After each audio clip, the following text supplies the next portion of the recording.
pelo qual a AZV mesmo também tem algum reto a papel com o formador, não?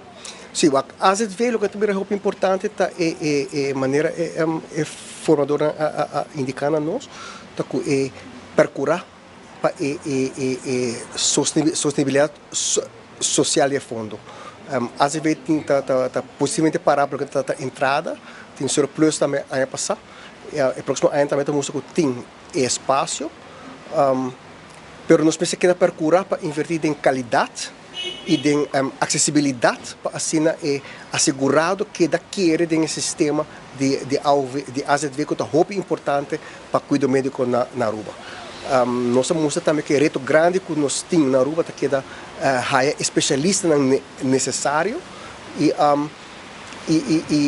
esse é o local território grande que nós temos no próximo ano. Senhora, que mencionado no passado, de lo qual está tendência que mira de eventual caída de nossa economia, mirando o desenvolvimento que tem onde nós estamos, mira essa que ainda que vai por impactar?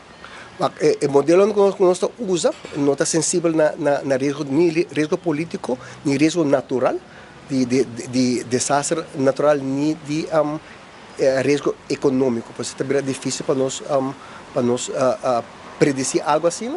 O que é importante é para procurar ter uma boa reserva para poder passar do momento na ainda. Atualmente mira que o governo novo lo percura para ser vira uma realidade. Agora que acabamos de ter uma boa reserva e tem espaço para isso aqui seguir fortificar e tem espaço também para nós seguir investir em cuidado para para a qualidade e a melhorança de acessibilidade.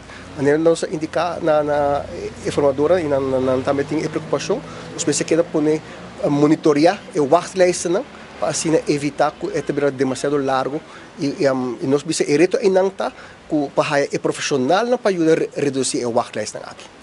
Entre outros também tema de AZV solo órgano, merge dois órgãos aqui, algo deslumbrado em futuro? Não estava tema de conversação.